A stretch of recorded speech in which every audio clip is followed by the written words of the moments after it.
Hey, what's up guys? It's Brongelong from the Farcaster community, and it's finally that time again. Oh, I'm so excited.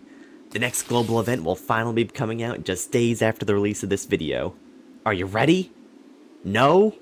Good, because I am here to help you for the sake of engagement for this channel. I mean, because I care about you. During this global event, Kirin will be launching for both ticket players and free-to-play players. But Kirin is also the only monster that would be released that is actually worth farming. I mean, technically this event will also coincide with the Chinese New Year, so we should also have Gold Rathian in the field too, if you're into that, I guess. But this event is all about Kirin. Kirin will be the only Elder appearing in Elder Dragon interceptions during the event, and being able to hit him for unlimited times means we really got to get from one Kirin to the next as efficiently as possible.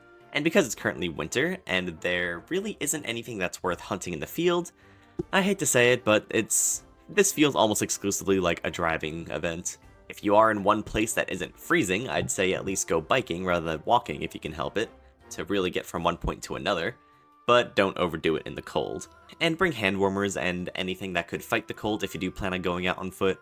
If you are driving from one point of interest to another, remember driving safety. With the expanded range, it should be no problem finding a place to park in range of your EDI. And please do not start a fight and then start heading over to the next one while you are in the middle of the fight.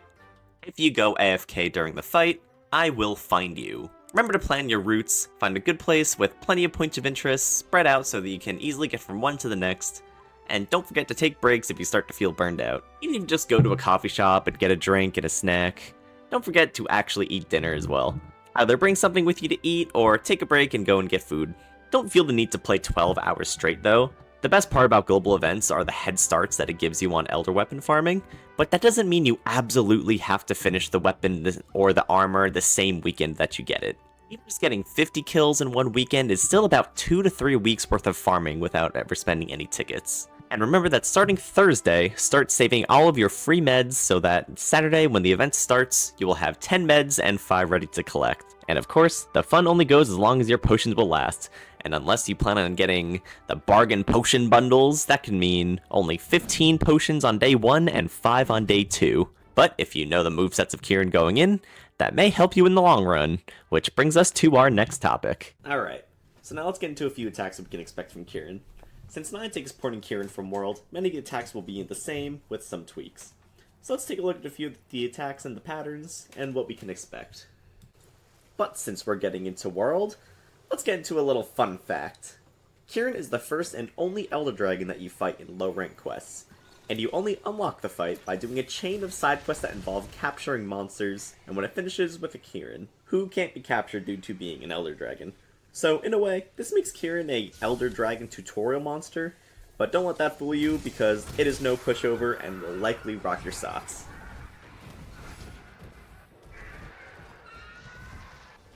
To start things off, all of Kirin's attacks can cause paralysis. Kirin also attacks in bursts, so if you get caught up in one of the attacks and end up paralyzed, you're gonna end up getting hit by the next attack. And this might be more of a meme, but if you have a piece of unmelted gear that has a couple of failed melds like Thunder Resistance, that can actually have some utility in this fight. Since Kirin attacks almost primarily with Thunder-based attacks, like the 10, 20, 30, 50% Thunder Resistance that you can end up getting can actually be helpful. And if you're having a lot of trouble with Kirin, you could even consider using that Rajang helmet that has 3 points of Thunder Resistance and 2 meld slots, so that's potentially 5 Thunder Resistance on one piece of gear. Having a way to negate paralysis would also be helpful, but we'll get into that later in the armor portion of the video. Now let's get into a couple of individual patterns in the first phase of the fight.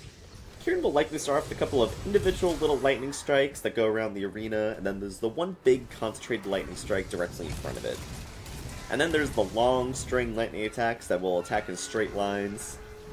There's also a bundle of lightning bolts that will cover Kirin and hit anyone who gets close to it. It will likely also do with galloping dash attack, which you should just be able to perfect dodge that, the same way you could perfect dodge any other attack. You've probably seen a couple of these attacks in the background footage, but let's break it down. First things first, pretty much all of Kirin's attacks are telegraphed in some way. Some just have longer animations than others. So let's start off with Kirin's random little lightning bolts. Once lightning begins to appear on the ground, it will take less than 1 second for them to actually trigger. They also appear seemingly randomly along the arena. If one appears below you, or close to you, it might not be too difficult to have a perfect dodge on them if you wait like half a second before dodging. You really just want to avoid dodging one lightning bolt and landing directly into another one. Next up we have a more concentrated burst of lightning directly in front of it. These have an animation time of about 1/10 of a second, so if it does it to you, you better not be stuck in the animation.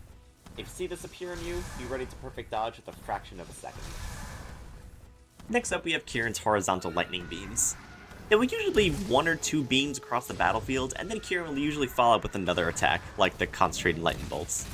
But the nice part about these attacks is that they are so telegraphed that if none of the bolts are targeting you, you can just go for your biggest attack right off the bat. From the frame in which they first appear to when they actually trigger, the bolts take about 4 seconds to actually go off, and Kirin will mostly just stand there the whole time that they are charging up. So big opportunities for attacks and doing big damage here. Perfect dodging these attacks will probably be kind of tricky since delayed attacks are usually the hardest ones to dodge, but just dodging once then getting out of range of the bolts and going for a bigger attack might be the more ideal way to go about it anyway. Next up we have the Supercharge, which will probably end up being the phase change. Kirin will shroud itself in a veil of its lightning, hitting anyone who is too close, and then supercharging itself kind of like Ogre. Once sparks begin to appear all around it, it will take about 2 seconds for them to actually strike and become supercharged. This is probably a good point to note that Kirin doesn't actually have a roar, so it's unlikely that Niantic will give it one, or some kind of stun effect. But I also wouldn't bet against it either. Kirin generally does go in and out of the supercharged state in World, but it is likely to do that and will just stay in this state in now. Once Kirin is in this supercharged state, all of its previous attacks will then be powered up. The flurry of lightning bolts will generally strike more often and in a wider range. The longer horizontal lines will go from 2 across the field to 5 or 6. And the concentrated lightning bolts will have 2 different versions. A wider concentration of bolts that will trigger in a fraction of a second, and then a death ray that will have a longer ramp up time but will do much more damage if it actually lands on you. And what's funny is that in the last 3 seconds of this gameplay that you're watching, Kirin managed to do every single one of those attacks.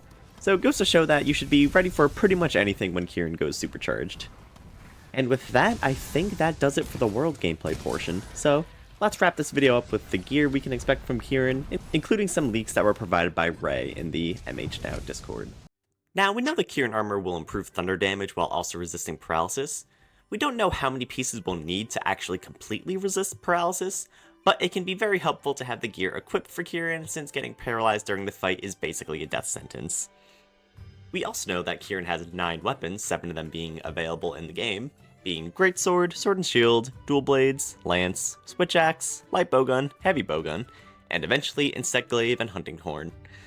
Sadly, my hammer comrades will cry another tear. As of January 27th, the leaks for Kirin have not changed, and all of the skills alongside the gear is kind of what we'd call cracked. Pretty much everything is fantastic for your Thunder builds, except for the legs, which are just kind of trash. You'll certainly not be embarrassed slotting one of these into your builds to resist Kirin's paralysis, even though you don't really gain anything from the Thunder damage, since all the supporting skills are all really good. We will also go over all these skills more in depth in the future when they're actually released, and where they will fit into the meta when we have the gear in the game. That's pretty much all I have for you guys. So I wish everyone luck with preserving their potions, and have good RNG with those Rarity 6 drops. Good luck with the global hunters. Peace.